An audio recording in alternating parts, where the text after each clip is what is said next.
여러분 안녕하십니까? 계속해서 뉴스투데이 제주입니다.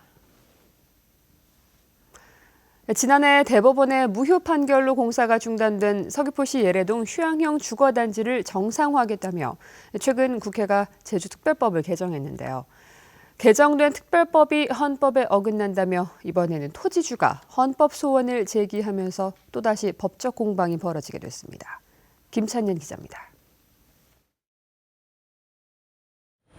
헌법 소원을 제기한 건 휴양형 주거단지 무효 소송에 참여했던 토지주 79살 강모 씨입니다.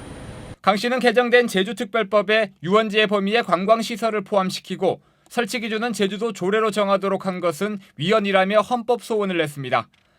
대법원이 이미 무효 판결을 내렸는데도 사업을 진행시키려고 법률을 개정한 것은 입법 목적이 정당하지 않고 사법부의 결정을 무력화시킨다는 겁니다. 유원지 기준을 조례로 정하는 것도 국민의 기본권과 관련된 사항은 법률로 정하도록 한 원칙에 어긋난다고 밝혔습니다. 특히 카지노를 비롯한 대규모 관광시설이 들어오면 헌법에 보장된 재산권과 환경권, 행복추구권이 침해받는다는 주장입니다. 법치국가니까 사법부의 판결을 존중을 해야 되는데 그거를 무시하고 또 다른 대법 위에 다른 법을 적용한다는 것이 저는 있을 수 없다고 생각을 하고 있습니다. 하지만 제주도는 개정된 특별법에 문제가 없다며 조례를 개정해 이미 들어선 콘도미니엄을 합법화하겠다는 입장입니다. 안행위도 이제 통과했고 법사위도 통과했고 그다음에 국회 본회의를 통과해서 이렇게 개정된 사항이기 때문에 전문가들이 다 검토해서 이렇게 통과된 사항이기 때문에 저희들은 크게 문제가 있다고 보지는 않습니다. 현재 휴양용 주거단지와 관련해 토지주와 사업자들이 제기한 소송은 모두 18건. 사업을 추진하고 있는 JDC뿐만 아니라 제주도까지 나서 특별법 개정을 이끌어냈지만 각종 법적 다툼이 계속되고 있는 데다 위헌 소송으로까지 번지면서 사업 재개를 둘러싼 논란은 더욱 커지게 됐습니다. MBC 뉴스 김찬년입니다. 제주 제2공항 기본계획 수립비가 내년 정부 예산안에 반영됐습니다.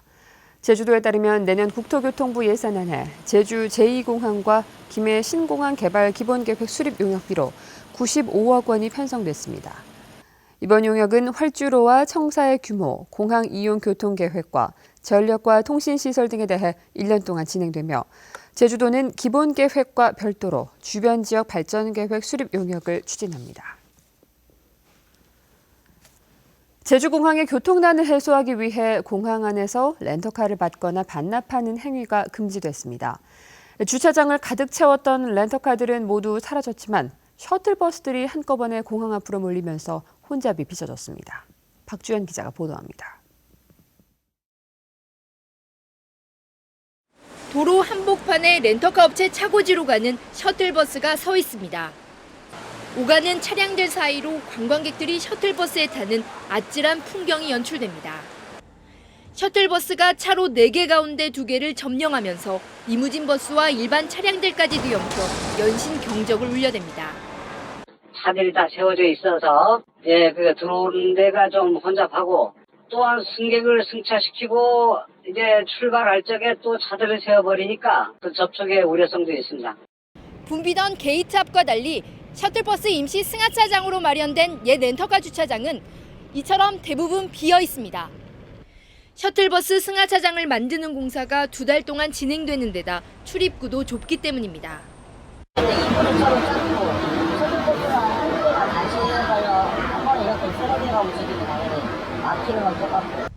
공항 근처에 차고지가 없는 소규모 업체들을 위해 마련된 임시 배차장도 혼잡하기는 마찬가지. 진입로 폭이 4, 5m밖에 안 되다 보니 배차장을 드나드는 차량들이 마주칠 때마다 아슬아슬한 장면이 되풀이됩니다. 소형 차량 2대가 겨우 지나가는 도로인데 대형 차량 하나 들어가 버리면 소형 차들은 이제 도로 외에 이제 자갈밭이나 그런 쪽으로 빠져 있다가 어떤 차들은 너무 빠져버려서 못 나오는 차량들도 있고. 제주공항을 드나드는 차량의 60%를 차지하던 렌터카가 사라지면서 공항 주변의 교통량은 눈에 띄게 줄었습니다. 하지만 사전 준비 없이 셔틀버스를 한꺼번에 투입하면서 공항 이용객들의 불편은 당분간 계속될 것으로 보입니다. MBC 뉴스 박주연입니다. 보수공사로 문을 닫았던 제주중앙지하상가가 쾌적한 쇼핑 공간을 갖추고 석 달 만에 다시 문을 열었습니다. 원도심 상권의 활성화를 위한 촉매제가 될지 주목됩니다. 현재훈 기자가 보도합니다. 새롭게 단장된 제주중앙지하상가에 시민들의 발걸음이 다시 시작됐습니다. 진열대에는 상품이 가지런히 정리돼 있고 점포마다 손님 맞이에 분주합니다. 안전 문제가 불거져 보수 공사로 폐쇄됐던 상가가 석 달 만에 다시 문을 열었습니다. 이렇게 오픈하게 되어서 너무 기쁘고요. 또 이렇게 잘 되어 시설도 저희들 100% 만족은 아니지만 진짜 만족입니다. 그래서 도민들도 많이 찾아주어서 이렇게 저희들한테 힘이 좀 돼줬으면 하는 바람입니다. 전기와 소방시설 등 주요 시설 공사는 거의 마무리됐고 일부 점포는 영업시간을 피해 연말까지 마무리 공사를 할 예정입니다. 상윤회는 동문시장과 칠성로 상가와 연계해 원도심 상권 활성화를 기대하지만 상황은 그리 녹록하지 않습니다. 공사 중인 탐라문화광장에 관덕정 복원사업은 구상에 머물고 있고 제주시청 부근에 추진 중인 지하상가는 새로운 위협이 되고 있습니다. 과양의 지하상가를 다시 이렇게 추진을 하고 있는데 그게 이루어졌을 경우에는 원도심의 상권, 그러니까 특히 이 구도심의 상권은 아마 굉장히 황폐화될 거라고 생각을 합니다. 제주중앙지하상가가 안전하고 쾌적한 쇼핑 공간으로 다시 문을 열긴 했지만 침체에 빠진 원도심 상권 활성화에 촉매제로 작용할지는 지켜볼 일입니다. MBC 뉴스 현재훈입니다. 제주 연안바다의 고수온 저염분수가 정상 수준을 되찾았습니다. 제주도 해양수산연구원은 제주 서부 연안 17곳의 수온이 24도에서 27도로 지난달 중순보다 1에서 4도 떨어졌고 염도도 29에서 32 PSU로 2에서 3 PSU가 높아졌다고 밝혔습니다. 해양수산연구원은 지난 주말부터 제주 해역에 강풍과 높은 파도가 일면서 바다 표면의 고수온 저염분수가 깊은 곳의 바닷물과 섞인 것으로 분석했습니다. 일명 김영란법으로 불리는 청탁금지법이 이달 말부터 시행되면서 제주 지역 1차 산업에도 영향이 나타나기 시작했습니다. 추석 대목을 앞두고 농수축산물 판매에 비상이 걸린 가운데 제주도의회가 대책을 요구하고 나섰습니다. 김현선 기자가 보도합니다. 추석 명절이 보름 앞으로 다가왔지만 시장 안이 한산합니다. 예년 같으면 택배 물량을 포장하느라 가게마다 분주했겠지만 올해는 선물 주문이 크게 줄었습니다. 5만 원 이상 선물이 금지되다 보니 15만 원에서 20만 원 하는 한우 세트는 엄두를 내지 않고 선물용으로 인기가 많던 흑돼지 오겹살도 구색 맞추기가 쉽지 않습니다. 수산물도 사정은 마찬가지. 가뜩이나 위축된 경기에 매출이 예년보다 30% 가까이 줄어드는 바람에 추석 대목은 기대도 하기 어렵습니다. 5만 원어치 정도를 말씀을 하시더라고요. 그러면은 이렇게 섞어서 하면은 뭐 갈치 한 마리, 고등어 한 마리, 갈치 한 마리 하면 손질하고 나면 볼품이 없잖아요. 주고 나면 별 값어치가 없으니까 많이들 안 하시더라고요. 제주도의회는 1차 산업 비중이 다른 지방보다 6배 이상 높은 제주 경제에 한파가 우려된다며 대책 마련을 촉구하고 나섰습니다. 국내산 농수축산물을 청탁금지법 대상에서 제외하거나 현실과 맞지 않는 기준 금액을 올려야 한다는 결의문을 채택했습니다. 소비 유책으로 물거품이 된다면 이것은 돌이킬 수 없는 국가 정책의 모순으로 그 피해는 고스란히 농어민의 몫이 될 것입니다. 오는 28일 청탁금지법 시행을 앞둔 가운데 법 취지는 살리고 농어민들의 피해는 줄일 수 있는 근본적인 대책이 마련될 수 있을지 주목됩니다. MBC 뉴스 김현선입니다.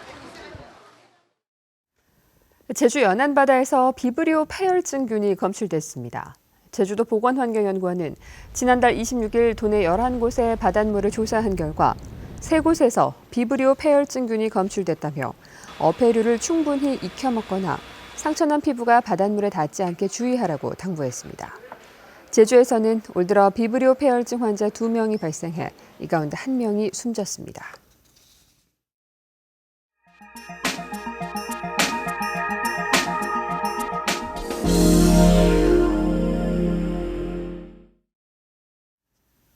폭염은 다소 누그러졌지만 불볕더위 속에 살인 진드기로 불리는 작은 소 참진드기의 활동이 왕성해졌습니다. 살인 진드기에 물려 바이러스에 감염되면 치사율이 30%에 달하는데 백신이나 치료제가 없어서 각별한 주의가 필요합니다. 대전 MBC 이교선 기자입니다. 공주시 우성면에 사는 78살 박모 할머니는 집 근처 야산에서 고사리를 따고 난 뒤 심한 고열과 복통을 앓았습니다. 급기야 의식이 혼미해져 입원했는데 박 할머니 몸에서는 작은 참소진드기, 일명 살인진드기 10여 마리가 발견됐습니다. 이처럼 올해 충남 지역에서 살인진드기에 물려 열성 혈소판 감소증후군에 걸린 환자는 모두 4명. 이 중 1명은 끝내 숨졌습니다. 텃밭이라든지 뒤에 이제 야산이라든지 이런 이제 진드기가 많이 이제 갈 수 있는 그런 환경에서 야외 활동을 하시다가 진드기에 노출돼서 감염된 경우가 대부분인 걸로 확인되고 있습니다. 올해 전국의 열성 혈소판 증후군 환자는 41명으로 지난해보다 30%나 늘었는데 이는 무더위가 기승을 부리면서 살인진드기의 활동이 왕성해졌기 때문입니다. 살인진드기로 걸리는 열성 혈소판 감소증후군은 치사율이 30%에 육박하지만 백신이 없기 때문에 진드기에 물리지 않는 것이 최선입니다. 5월부터 10월까지는 살인진드기가 주로 서식하는 풀숲과 강가, 축사 주변 등에서의 야외 활동은 가급적 피하는 것이 좋습니다. 어쩔 수 없이 야외 활동을 해야 할 경우에는 긴 옷을 입어야 하며 집에 돌아와서는 혹시 붙어 있을 수 있는 진드기를 잘 떼어내는 것이 좋습니다. 이제 옷을 잘 털어가지고 세탁을 하시기를 권고를 드리고 또 꼭 그 활동하신 분들은 샤워, 목욕을 하시라고 얘기를 합니다. 전문가들은 야외 활동 뒤 고열과 두통, 구토와 설사 등의 증상이 발생하면 즉시 병원에 방문할 것을 당부했습니다. MBC 뉴스 조명아입니다.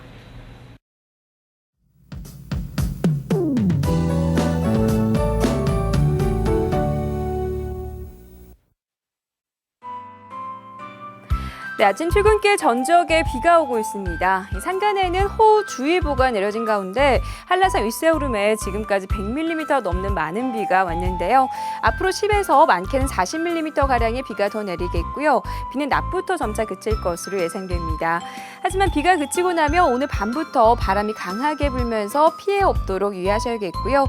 주말인 내일은 오후 한때 빗방울이 떨어지는 곳이 있겠지만 활동하는 데 큰 지장은 없겠습니다. 한편 어제 12호 태풍 남태운이 발생했는데요. 태풍은 오늘 오키나와 동남쪽 부근 해상을 지나 내일쯤 일본 규슈에 상륙한 뒤 일요일에 소멸할 것으로 보입니다. 제주에 직접적인 영향은 없겠지만 태풍이 강한 비구름대를 몰고 오면서 최신 기상정보 잘 참고하셔야겠습니다. 다음은 자세한 지역별 날씨입니다. 네, 아침 출근길 비가 오면서 대체로 서늘한 모습인데요. 상대적으로 적은 양의 비가 내린 북부 지역은 22도 내외의 기온 보이고 있고요. 낮 기온은 어제보다 3도가량 낮겠습니다. 서부 지역의 기온 23도 내외로 출발하고 있지만 한낮에는 기온이 30도 가까이 오르는 등 늦더위가 예상되고요. 남부 지역은 예년 이맘때보다 2도가량 높은 기온을 유지하겠습니다.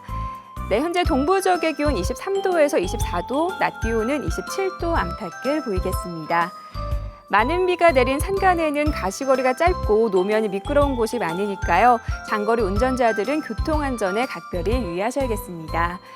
네, 섬쪽도 비가 그치고 나면 기온이 29도까지 오르면서 일교차가 크게 벌어지겠고요. 해상에는 풍랑 예비 특보가 내려진 남쪽 먼바다를 중심으로 물결이 거세게 일겠습니다. 현재 제주를 포함한 대부분 지역의 공항에는 비가 오는 모습입니다. 네, 당분간 일교차가 큰 전형적인 초가을 날씨가 이어지면서 건강관리 잘 하셔야겠습니다. 날씨였습니다. 한라산의 옛 기후와 환경을 규명하기 위해 백록담의 시추조사가 실시됩니다. 한국지질자원연구원은 오늘부터 오는 9일까지 백록담 바닥에 지름 8cm에 깊이 20m가량의 시추구멍 6개를 넣어 퇴적층을 채취합니다. 제주도는 다음 달에 백록담 퇴적층의 분석 결과가 나오면 과거 기후 환경과 화산 분출 시기 등을 규명할 수 있을 것으로 전망하고 있습니다. 제주지방법원 김정민 판사는 안전관리를 소홀히 해 근로자를 숨지게 한 혐의로 기소된 공사자재업체 대표인 64살 김모 씨에게 징역 10월을 선고했습니다. 김 씨는 지난해 제주시 애월읍의 작업장에 안전시설을 제대로 갖추지 않아 50대 근로자가 추락해 숨지게 한 혐의로 재판에 넘겨졌습니다. 법원은 또 지난해 오피스텔 공사 현장에서 일어난 40대 근로자 추락 사고와 관련해 업체 대표와 현장 관리소장에게 징역 6월에 집행유예 2년을 선고했습니다. 제주 지역 형사사건 10건 가운데 1건 이상은 관광객과 불법 체류자 등 유동인구에 의한 것으로 나타났습니다. 제주지방경찰청에 따르면 올 들어 발생한 형사사건 가운데 15.7%인 300여 건은 관광객 등 유동인구와 관련된 것이었습니다. 이는 2년 전보다 4.7% 증가한 것으로 이 가운데 폭력은 48%가 유흥업소가 많은 제주 서부 지역에 집중됐고 절도 사건은 숙박업소가 많은 서귀포에 41%가 발생했습니다.